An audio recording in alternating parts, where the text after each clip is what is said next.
வணக்கம் மக்களே, நான் உங்கள் அருண் நாகலிங்கம். நாம் இப்போ கர்நாடகாவில் அசன் மாவட்டத்தில் இருக்கக்கூடிய ஹலிபேடில் இருக்கக்கூடிய ஒரு சிவன் கோயிலுக்கு வந்திருக்கோம். வரலாற்று சிறப்பு மிக்க தலங்களில் இதுவும் ஒன்று. ஹிஸ்ட்ரி, நம்மளுடைய கலாச்சாரத்தை நமக்கு சொல்லக்கூடிய கோயில்களில் இதுவும் ஒன்று. 12ஆம் நூற்றாண்டில் எப்படி இருந்தாங்க மக்கள், அந்த காலகட்டத்தில் சிற்பக்கலை எந்த அளவுக்கு போட்டி போட்டுக்கிட்டு ஒவ்வொரு மன்னர்களும் நீ நானும் போட்டி போட்டுக்கிட்டு கோவிலை கட்டி வளர்த்துருக்கிறாங்க. அதனால தான் சைவ மதமும் வைணவ மதமும் நல்ல சிறப்பாக இந்தியாவில் வளர்ந்தது. இந்த மன்னர்களுடைய ஆதரவால் பொய்சால மன்னர்களுடைய ஸ்பெஷாலிட்டின்றது இந்த அவங்களுடைய கடவுள் பற்று என்னங்கிறது இந்த கோவிலை கட்டினதுலேருந்து நீங்கள் தெரிஞ்சுக்கலாம். அந்த அளவுக்கு ஒரு பிடிப்பு மிக்க ஒரு மன்னர் ஆட்சி, வைசால ஆட்சி அப்படின்றத சொல்லலாம். ஓகே, இப்போ நான் சாமி கும்பிட போகிறேன்.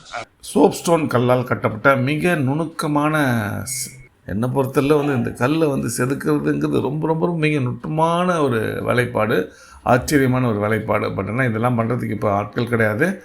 ராமாயணம், மகாபாரதம், பாகவதம் போன்ற இதிகாசங்களில் வரக்கூடிய காட்சிகள் சுவரில் செதுக்கப்பட்டுள்ளன. யானை, குதிரை, சிங்கம் போன்ற அலங்கார சிற்பங்கள் வெவ்வேறு அடுக்குகளில் தொடர்ந்து வரிசையாக அமைந்துள்ளது. நட்சத்திர வடிவ மேடை, ஸ்டார் ஷேப்டு பிளாட்ஃபார்ம். இப்போ ஆக்சுவலாக நம்ம ஊர்லாம் கோயிலெலாம் பார்த்திங்கன்னு சொன்னால் அவங்களுக்கு ஒரு ரெக்டாங்கிள் ஷேப்பில் இருக்கும். ஆனால் இங்கே பார்த்திங்கன்னா அந்த கருவறையை சுற்றி இருக்கக்கூடிய இடமே பார்த்திங்கன்னா ஒரு ஸ்டார் ஷேப்பில் இருக்குது. அந்த நட்சத்திர வடிவ மேடையே பார்த்திங்கன்னா ஒரு சிறப்பான ஒரு அம்சம். இந்த கோவிலில் 2 பெரிய நந்தி சிலைகள் இருக்குது. ஆனால் 2 நந்தி சிலையும் பார்த்திங்கன்னா ஒவ்வொன்றுத்துக்கும் வேறுபாடுன்றது இருக்குது. 2 ஒரே மாதிரி இல்லை, வேறுபட்ட சிற்பம்.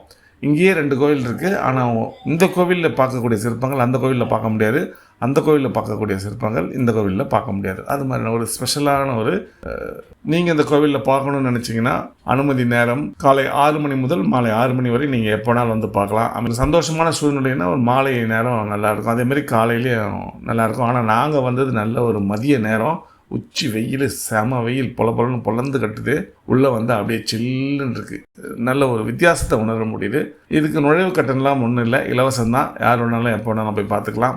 இங்கே வந்தீங்கன்னு சொன்னால் பக்கத்துலேயே சென்னகேஸ்வரர் டெம்பிள் இருக்குது, கேதாரேஸ்வரர் டெம்பிள் இருக்குது. இங்கேயே ஒரு ஜெயின் பசாதி ஒன்று இருக்குது. இப்போ இங்கே போகணுன்னு நினைக்கிறீங்கன்னா காலை அல்லது மாலை நேரத்தில் போகிறது ரொம்ப நல்லது. வெயில் அதிகமாக இருக்கும் இந்த சீசனில், தண்ணீர் எடுத்து போகிறது ரொம்ப நல்லது. நீங்கள் ஒரே நாளில் பேலூரும் ஹலிபேடும் கவர் பண்ணலாம். நாங்கள் அப்படி தான் காலையில் பேலூர் சென்னகேஸ்வரா கோயிலுக்கு போனோம். இப்போ மதியம் ஹலிபேடுக்கு வந்திருக்கோம். இங்கேருந்து நாங்கள் இதை முடிச்சுட்டு அசன் போகிறோம். அசனில் எங்களுக்கு மத்தியானம் 3 மணிக்கு ட்ரெயின் இருக்குது. கர்நாடகாவில் புகழ்பெற்ற இந்த வைசாலேஸ்வரர் கோயில் பிரதான தெய்வம் சிவபெருமான். கட்டப்பட்ட காலம் கிபி 12ஆம் நூற்றாண்டு. கட்டியவர் வைசால மன்னர் விஷ்ணுவர்தனா. யுனெஸ்கோ இந்த கோவிலை வேர்ல்டு ஹெரிட்டேஜ் சைட்டாக அறிவித்துள்ளது. இரட்டை கோவில் இங்கே அமைந்துள்ளது. Twin temple, Vaishaleswara, Santhaleswara. இங்கேருந்து ஒரு கொஞ்சம் தூரத்தில் பார்த்திங்கன்னா சாந்தலேஸ்வரர் கோவில் இருக்குது. இங்கே இப்போ நாம் வைசாலேஸ்வரர் கோயில் இருக்கோம். இந்த இடத்துக்கு நாம் எப்படி போகலான்னா, நீங்கள் ஹலிபேடு போகணும் அப்படின்னா ட்ரெயினில் போகிறீங்கன்னா ஒன்று பெங்களூர்லேருந்து போகணும். பெங்களூர்லேருந்து 210 கிலோமீட்டர், இல்லைன்னா அசன் போகணும். அசன் தான் நியரஸ்ட்டு ரயில்வே ஸ்டேஷனு. அசன்லேருந்து இந்த ஹலிபேடு வர்றதுக்கு 30 கிலோமீட்டர்ஸு. இங்கே வந்தீங்கன்னா இங்கே பக்கத்துலேயே பேலூர் சென்னகேஸ்வரா டெம்பிள் இருக்குது. அது இங்கேருந்து 16 கிலோமீட்டர். இங்கே ஒரு 2 நாள் நல்ல அமைதியாக இந்த கோவில்களை பார்த்துட்டு போகலாம், திருப்தியாக இருக்கும். இங்கே 2 சன்னதிகள் உள்ளன. ஒன்று அரசருக்காகவும் மற்றொன்று அரசிக்காகவும் அமைக்கப்பட்டவை. வைசாலேஸ்வரர் கோயில் இந்து கட்டிடக்கலை சிறப்பின் மிக அழகான படைப்புகளில் ஒன்றாக திகழ்கிறது.